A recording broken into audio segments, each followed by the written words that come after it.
जो मैं बात आज आपको बता रही हूँ, ये कई साल पुरानी है।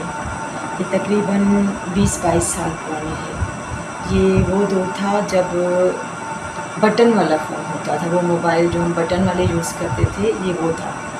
और एक लड़की थी, मैं उसका नाम नहीं लूँगी क्योंकि नाम लेना मुझे मुनासिब नहीं लगता। तो उसके साथ ये वाक़या पेश आया था।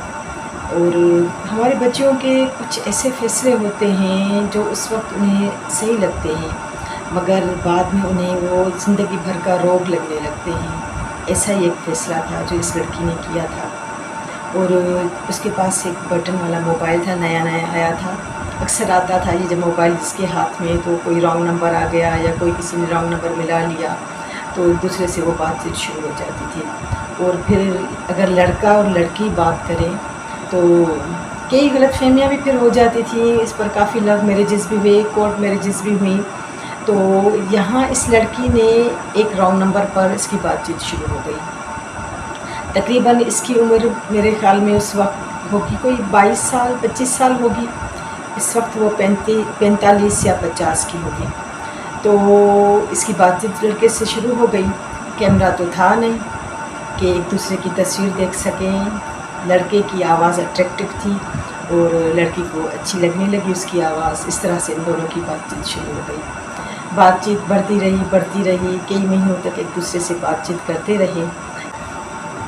एक दिन लड़की ने उस लड़के से पूछा कि तुम क्या करते हो? तो लड़के ने कहा कि मेरा बिज़नेस है और मैं बिज़नेस करता हूँ, ट्रांसपोर्ट का मेरा बिज़नेस है। हमारी अपनी कोचेज़ हैं, वो चलती हैं और हमारी कई हैं, 20-25 कोचेज़ हैं, वो चलती हैं। तो उसकी बातों से भी यही लग रहा था कि अच्छी फैमिली का है, पढ़ा लिखा था। तो लड़की इससे बातचीत करती रही कई सालों तक। एक दिन लड़की ने उसे कहा कि मैं चाहती हूँ कि मैं तुम्हारा वो देखूँ ना, जो जहाँ पर तुम्हारे वो कोच, वो अक्सर उससे बातें करके बताता, हमारी कोचेज़ खड़ी होती हैं, मैं जाकर चेक करता हूँ, ये बात वो बात, इस तरह से वो बातें करता। तो एक दिन उस लड़की ने कहा तो मुझे भी वो दिखाओ। अब ये देखना चाहती थी कि देखूँ उसकी कितनी गाड़ियाँ हैं। तो इसे ले गया और वहाँ पर दिखाया कि पूरी लाइन लगी हुई थी, पर एक मैदान था बड़ा और उसमें वो गाड़ियाँ खड़ी हुई थी। तो इसने कहा ये सारी कोचेज़ हमारी हैं और जो ड्राइवर्स थे उससे भी इसने दुआ सलाम की लड़की ने। फिर लड़की को कहा चलो तुम्हें अंदर बिठाता हूँ। फिर वो उसे बिठाया, उससे थोड़ी देर उन्होंने बातचीत की वहाँ पर। फिर ये नीचे उतरी, फिर आ गई घर। तो बहरहाल इसने देखा कि काफ़ी पैसे वाला अच्छा लड़का है। इसने फर्स्ट टाइम इस लड़के को भी देखा और इसके बाद उसका वो जो कारोबार था वो भी देखा। अब लड़की को लड़का यही बार बार कहता कि मैं तुमसे शादी करना चाहता हूँ। लड़की ने कहा मैं अपने माँ बाप से बात करूँगी। उसने बात की मगर उसके माँ बाप ने कहा नहीं, हम नहीं करेंगे। लड़की ने बहुत ज़ोर दिया कि आप देखें मिले लड़के से। बहरहाल बेटे के इसरार पर वालिदैन ने कहा ठीक है, वो उससे मिले भी। तो लड़के से बात की और इस तरह से उन्हें अच्छा नहीं लगा ना। उन्होंने कहा कि नहीं, और हमें ये सही नहीं लग रहा, ये गांव का है, तुम शहर की हो और तुम वहाँ एडजस्ट हो ना हो, क्योंकि ये कहता है मैं गांव में ही रहता हूँ, मेरा ख़ानदान वहीं पर है, हमारा सिर्फ कारोबार यहाँ पर है। तो लड़की ने कहा कुछ भी हो, रहना मुझे है, मैं रह लूँगी, बस आप हाँ करें। मगर वालिदैन नहीं माने। तो आहिस्ते आहिस्ते बात यहाँ तक पहुँची कि लड़की ने ये फ़ैसला किया कि हम घर से निकल जाएंगे। लड़की भाग आएगी घर से और अपनी पसंद से हमें शादी करनी है तो हमें कोर्ट मैरिज करनी पड़ेगी, इस तरह से। फिर ये जब फैसला हुआ तो एक दिन वो लड़की घर से निकली, अपने साथ कुछ जेवर थे या कुछ कपड़े या कुछ पैसे वगैरह उसने निकाले और वो अपने साथ आ गई, उस लड़के के पास आ गई और वो उसे लेकर एक गांव में पहुंचा। जब गांव में पहुंचा तो उसने पहले ही बताया था कि मैं गांव का रहने वाला हूं। बहरहाल वो उसे ले आया। एक बहुत बड़ा घर था, उसमें बहुत सारे लोग थे। ये उसके पास इसके साथ गई, वहाँ बैठी, वहाँ एक चारपाई थी, उस पर इसे बिठाया। सारी औरतें मर्द जमा हो गए और उससे पूछा लड़के से कि ये कौन है? तो इसने कहा कि मैंने इसे निकाह किया है। तो वहाँ पर एक औरत थी, वो आगे बढ़ी और बाकायदा लड़ने वाले अंदाज में उससे आकर पूछा अपने उस लड़के से कि तुम कौन होते हो दूसरी शादी करने वाले? अभी मैं मौजूद हूँ, तुम्हारे बच्चे हैं 3 और तुमने शादी कर ली, मैं अपने भाइयों को बताऊँगी।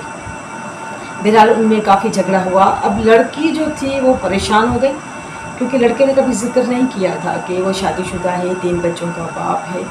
अब तो बहरहाल निकाह हो चुका था, लड़की को वहाँ रहना पड़ा, मगर घर वालों का बर्ताव लड़की के साथ बहुत ही ख़राब था। उससे तो सही बात नहीं कर रहे थे और लड़का जो था वो अपने भाइयों रिश्तेदार उनके आगे मतलब खामोश हो जाता। उसकी एक न चलती न किसी की बात वो सुन रहे थे, न इस लड़के की ज़बान उसका साथ देती कि उनको कुछ कहे, क्योंकि वो बार बार यही कह रहे थे कि तुम्हारी एक शादी हो चुकी थी तो तुमने ये क्यों किया, हमारी अपनी है वो लड़की और ये तुमने बहुत गलत किया। मेरा दिन गुजरते गए और ये लड़की वहाँ पर बहुत परेशान रहने लगी। सबका बर्ताव इतना गलत था, न खाना इसे पूरा देते थे न अच्छी तरह से बात करते थे और वो लड़का सबके सामने बिल्कुल खामोश हो जाता, इसकी तरफदारी नहीं करता। तो इसने एक दिन कहा कि ये तुम्हारे जो वालदेन हैं, तुम्हारी भाभियाँ हैं, तुम्हारे जो भाई हैं, सब मुझसे इतना गलत बर्ताव कर रहे हैं, तो ये तो सही तो नहीं है। उसने कहा ज़ाहिर है जो भी है तुम्हें अब ये देखना है, बस यहीं तुम्हें रहना है। बहरहाल फिर उन घर वालों ने इस लड़की से इतना काम करवाना शुरू कर दिया, घर का सारा काम करवाते, क्योंकि बहुत सारे लोग थे, गांव था और नौकर तो नहीं थे उनके पास। सब औरतें थोड़ा थोड़ा काम करती मगर इससे ज़्यादा करवाते। उनके जो माल मवेशी थे उसका काम हो गया, घर की सफाई हो गई या दूसरे काम, खाना पीना, ये वो बहुत इससे काम करवाते। और इस लड़की ने पहले कभी अपने घर में इतना काम नहीं किया था मगर मजबूर थी, काम कर रही थी। फिर इसने अपने शौहर से कहा मुझसे बहुत काम करवाते हैं, तुम इनसे कुछ कहो, क्यों नहीं कहते। इस लड़के ने कहा अगर मैं कुछ कहूँगा तो बात बढ़ जाएगी। अब ये इसके लिए कुछ नहीं कहता, जैसा उनको होना जो वो चाहते थे वो करते रहते। बहरहाल फिर यहाँ तक कि इसकी लड़के की भाभीयों ने, लड़के की माँ ने और लड़के के भाइयों ने इस लड़की पर हाथ उठाना शुरू कर दिया। थोड़ी थोड़ी बात पर इससे चांटे लगाते, इसको मारते थे। इसे मतलब रोज़ाना मार पड़ती थी लड़की को। और लड़की की हालत ऐसी हो गई थी कि वो कहने लगी कि जब वो मुझसे मिली तो उसने यही मुझे कहा कि मैं अपनी शक्ल देखकर दंग रह गई थी आईने में कि ये मैं क्या हो गई हूँ। इतनी पढ़ी लिखी लड़की काम करवा करवा के इसकी हालत ख़राब कर दी थी। और फिर मार शुरू हो गई, सबने मारना शुरू कर दिया। तो आगे से ये भी जवाब देना शुरू हो गई, तो वो और ज़्यादा ऐसे मारते थे। और ये लड़के से कहती कि तुम मेरी तरफदारी क्यों नहीं करते, तुम उन्हें मेरे लिए क्यों नहीं कहते। तो ये कहने लगा कि मैं नहीं कह सकता, अगर मैं कहूँगा तो ये मुझसे लड़ेंगे, मैं नहीं चाहता मेरे घर का माहौल ख़राब हो। तो इसने कहा तुम्हारी दूसरी बीवी है, उससे तो वो काम नहीं लेते मगर मुझसे इतना ले रहे हैं। तो लड़के ने कहा वो हमारी अपनी है, तुम बाहर की हो। तो कहने लगा कि लड़की कहने लगी तो तुम उन्हें कहो ना कि मेरे साथ ऐसे बर्ताव क्यों कर रहे हैं। कहने लगा मैं नहीं कर सकता, मेरी जो पहली बीवी है, ये बड़ी बात है कि इसने तुम्हें घर में रहने दिया। फिर लड़की ने जैसे तैसे करके 2 साल गुजार दिए उस घर में। वो इसकी हालत ऐसी हो गई थी, ना खाना पूरा था, ना कोई बात उससे अच्छी तरह से करता, ऊपर से तशद्दुद और अलग से। उस लड़की की इन 2 साल भी मेरे ख्याल में पूरे नहीं हुए थे, 1-1.5 साल हुआ था, तो उसकी हालत गैर हो गई, बिल्कुल लड़की पहचान में नहीं आ रही थी, ऐसी उसकी हालत हो गई। फिर इस लड़की ने क्या किया कि एक दिन मौका देखकर वो वहाँ से भाग आई, वापस अपने वालिदैन के पास आ गई। जब वहाँ पहुँची तो वालिदैन ने उनसे अपने घर में बिठाने से या एक्सेप्ट करने से इनकार कर दिया कि तुमने हमारी बात नहीं सुनी थी, अब तुम्हारे लिए इस घर में कोई जगह नहीं। बहरहाल वो क्या करती, निकाली गई घर से, वहाँ से भी। तो ये किसी तरह से एक एनजीओ में आ गई, वहाँ पर इसने एनजीओ शुरू किया, काम शुरू किया और फिर वहीं पर रिहाइश भी मिल गई, वहाँ रहने लगी।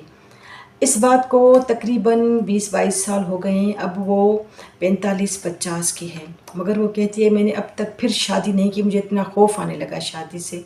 माँ बाप भी गए, मेरी ज़िंदगी ख़राब हो गई और मैं इतना डर गई कि मुझे वो पता है कि मैंने क्या किया। एक गलत फ़ैसला था मेरा और उसकी वजह से मैंने पूरी अपनी ज़िंदगी दांव पर लगा दी। तो यही बात है कि हमारी बच्चियाँ सोचती समझती नहीं हैं, अक्सर उनके फ़ैसले गलत निकलते हैं और किसी की मिस्ड कॉल पर या किसी के मोबाइल फ़ोन से सारी चीज़ें जब हो जाती हैं तो फिर ज़िंदगी आगे तो बढ़नी है। उस बंदे के जो वो पुश उन्हें करता रहता है कि पुशअप उनका होता है लड़के का कि तुम घर से निकलो, मैं तुम्हारे साथ हूँ, या सारी चीज़ें लड़की को वो फीड करता रहता है मगर बाद में वो पहचानता भी नहीं। यही हाल उस लड़की का हुआ था। तो ये ऐसे फ़ैसले हैं जो लड़कियों को नहीं इतनी जल्दी करनी चाहिए, सोच समझ कर करने चाहिए, जिसका नतीजा बहुत ही बुरा निकलता है।